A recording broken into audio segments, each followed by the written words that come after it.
I'm about to go over the entire blueprint that is gonna get you from soft and sad to shredded savage as smoothly and effectively as possible. If I had to go back in time and I was a depressed, saggy mess and I had to clean myself up and get back into peak shape, this is the exact process I would follow. Because let me tell you, there's nothing worse than living like this.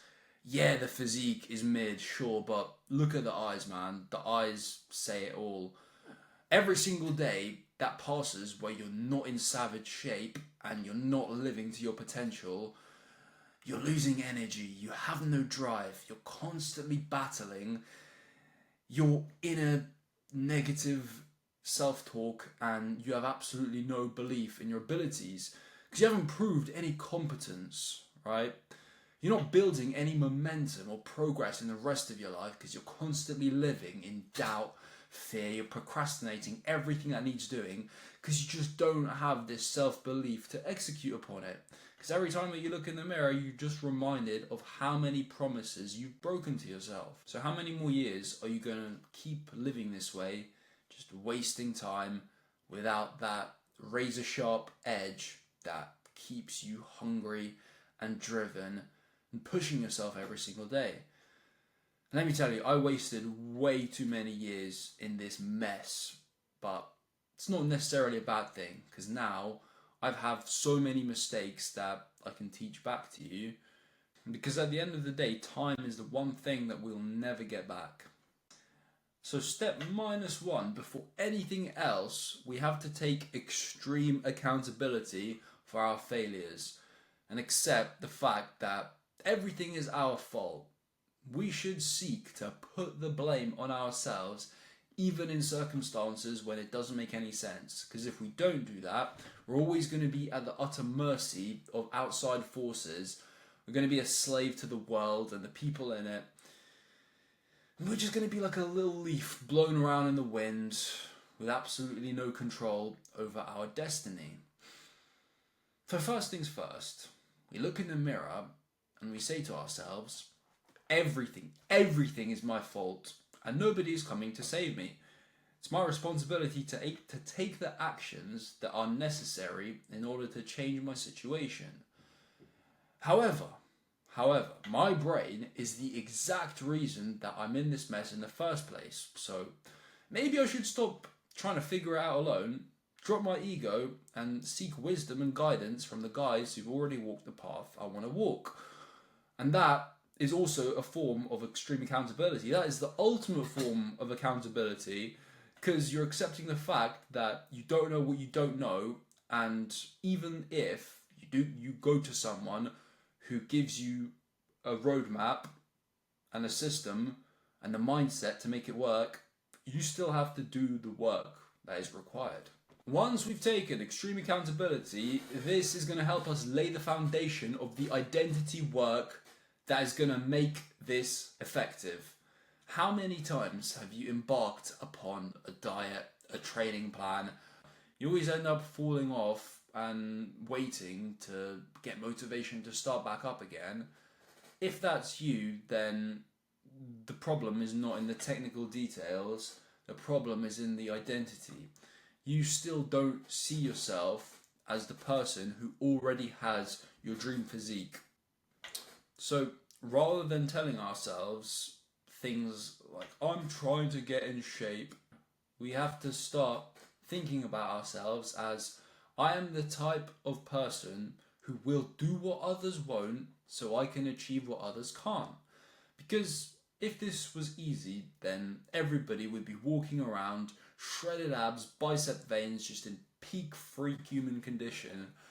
I'm the type of person who sacrifices in the moment for myself in the future. And the more I live in this state of sacrifice, the more I'm actually enjoying the present moment.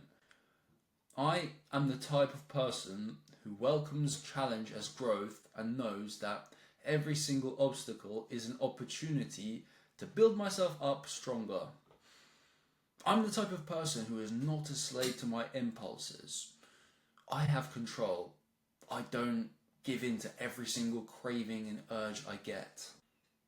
It's all well and good saying these mantras in our head, but if we don't reinforce these beliefs with actions, then they're just going to die. We can't lie to ourselves. So, what's the best place to start with these actions? Well, set that early morning alarm. You know, that one that scares you a bit, the one that feels a bit disgusting when you wake up in the moment, the one that makes you really, really want to snooze and go back to sleep. That's the exact one you set. And then once you rise, set yourself a morning routine that is aligned with your goals. So step on the scales, weigh yourself, have your electrolytes, hydrate, your supplements, do your meditation, write down a journal entry to go deep into your mind and introspect and pull out the thought patterns that make you who you are, so that you can then change them to make you who you want to be. Step into the cold shower to immediately face that discomfort, stack that small win that sets up the rest of your day, so that then you can exit feeling refreshed, way more energized, and not immediately reach for the coffee.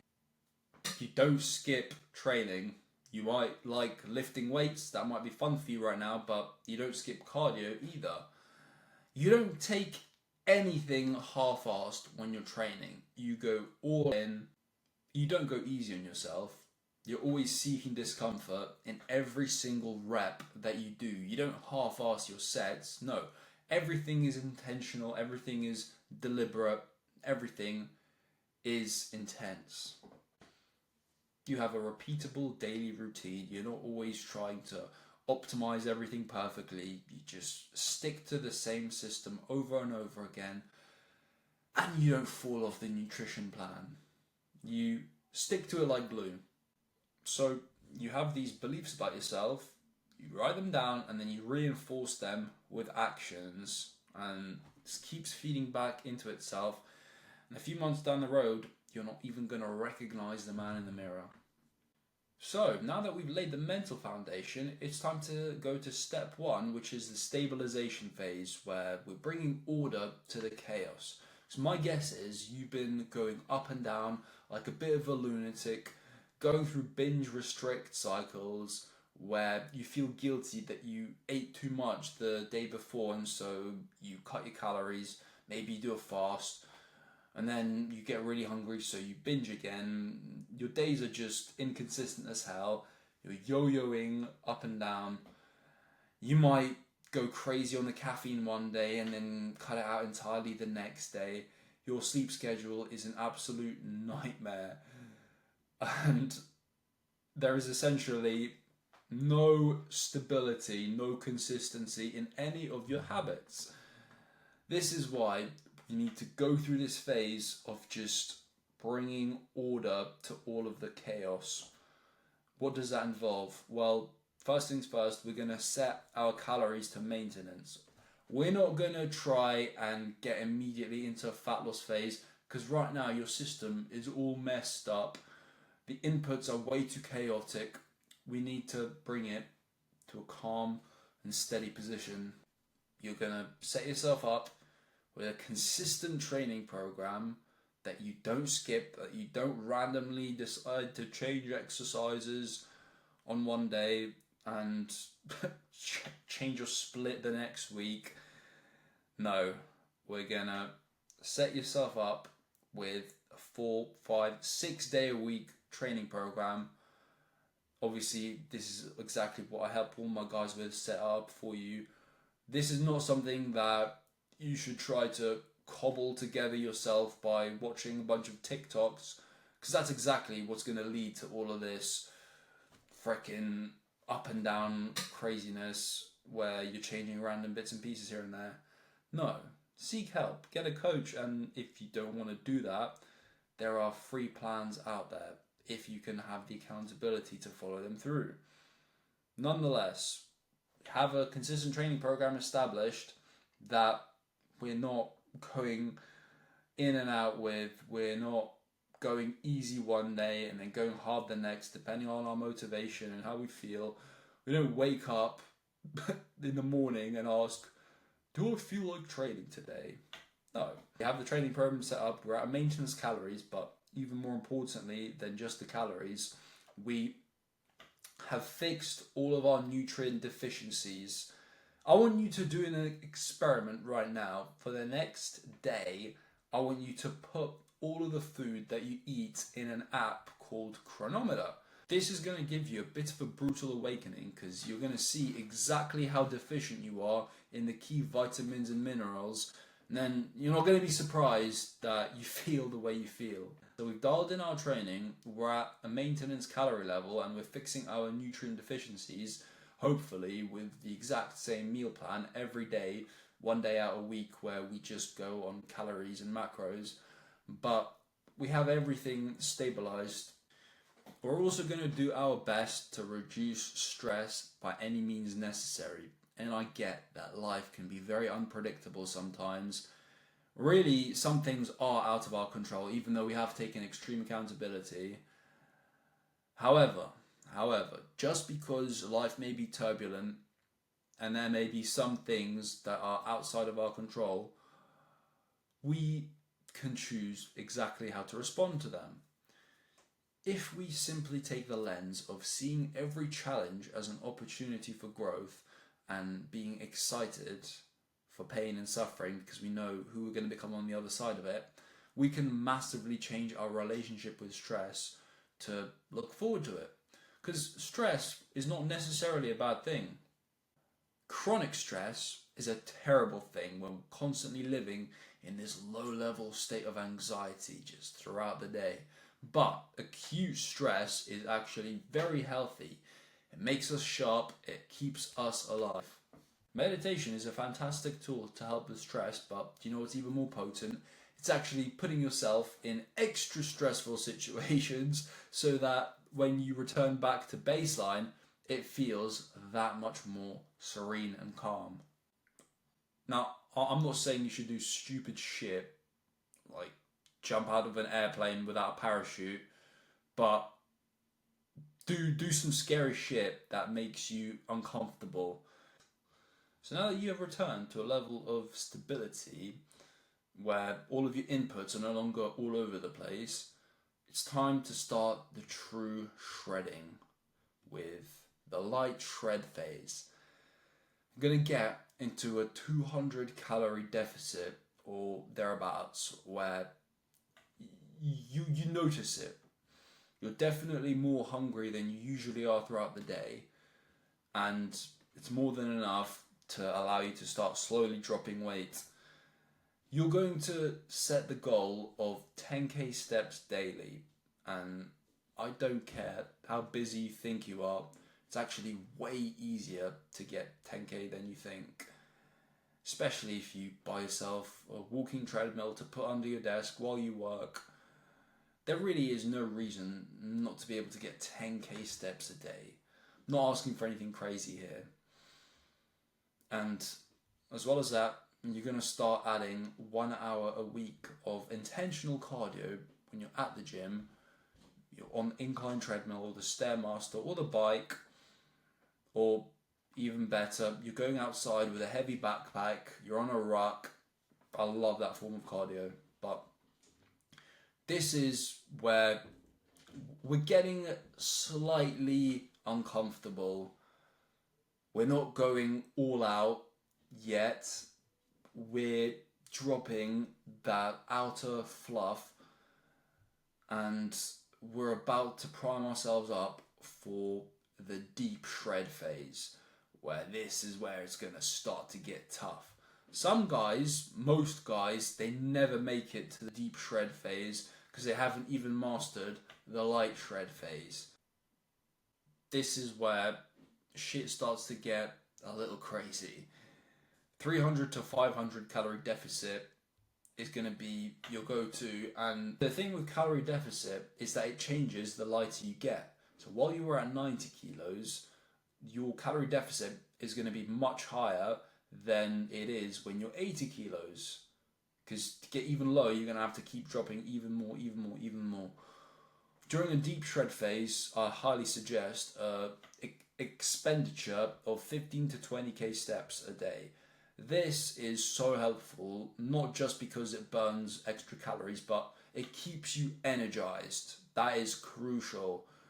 The more shredded you get, the more you might lose some energy after a certain point, right? But constant movement actually keeps you going.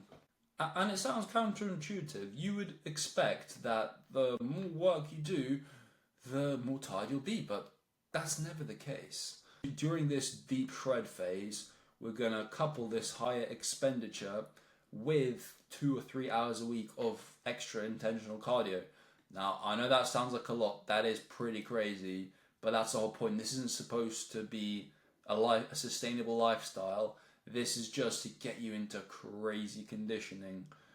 Now, you absolutely can get here without doing any of this. 15-20k steps, 2-3 hours a week cardio.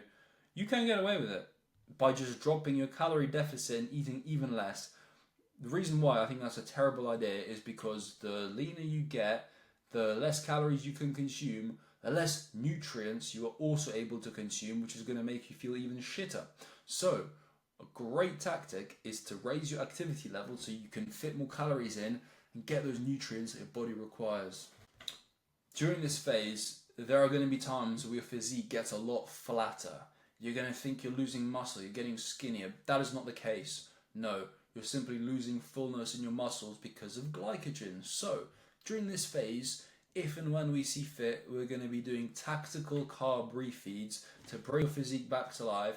And let me tell you, those carb refeeds, they can be the difference between falling off completely and staying sane enough to stay on track with the rest of the shredding phase. When we reach the lowest we want to reach, whether that be 6%, 8%, maybe for you even 10% body fat, that's when it's so important to reverse back out smoothly in what I like to call the skin bursting phase. This is when your muscles are going to press right up against the skin. You're going to look insane because you've just deflated yourself like a balloon during the fat loss, and now you're going to just blow the hell back up only if you do things smoothly. Get back to maintenance level. Don't just start ravenously stuffing your face. And honestly, this part is the hardest. This is the make or break that can destroy your physique or set you up for an amazing rest of the journey where you've built a fantastic base to then stack upon.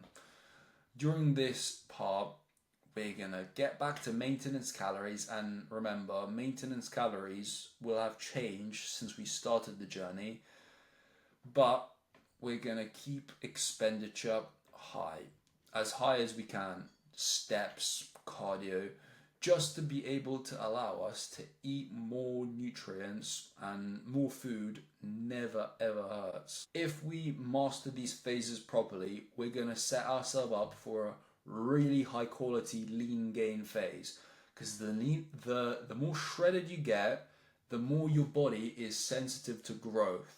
Now that can be a good thing and a bad thing, because it doesn't just mean muscle growth. No, it means fat growth as well. When you're properly ripped, it's really easy to gain size. That's when your body is at the most sensitive state.